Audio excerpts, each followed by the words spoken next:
What's up, guys? Charles here. The GPU industry has seen several large-scale scamming attempts.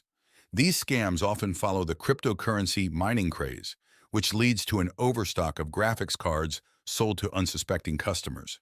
Various scam techniques are used, typically involving memory replacement, the part most affected component by crypto mining, use GPU resoldering to brand new PCBs, or even sending cards without any components.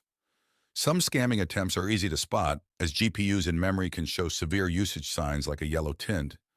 But some scams are harder to notice.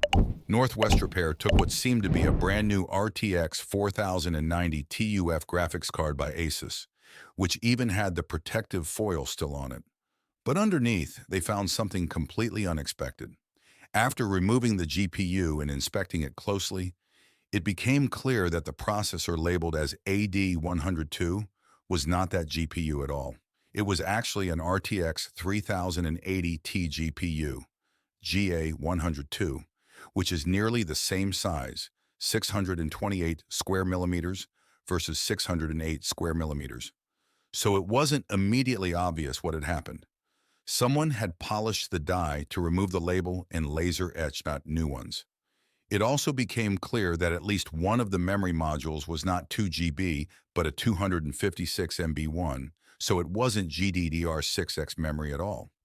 The reason why GA102 was used is because this processor is pin compatible with AD102.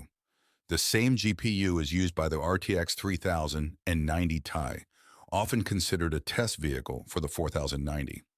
Naturally, one can assume that, in this case, the GPU is broken and beyond repair.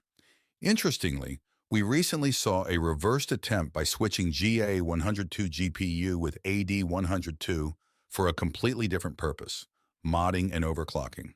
It's interesting how one thing can lead to something good and something completely opposite.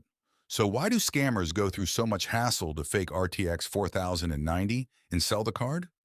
Depending on where it was purchased, buyers may be at a disadvantage when countering the claims. Furthermore, sellers may count on unaware buyers, assuming they were responsible for breaking the graphics card, leading to the card being sent for independent repairs. There's no easy way to avoid such scams other than not buying graphics cards from abroad and through platforms that do not allow easy disputes. That's it for today's video. Do consider subscribing for all the latest content on gaming, and as always, I'll see you in the next one. Peace out.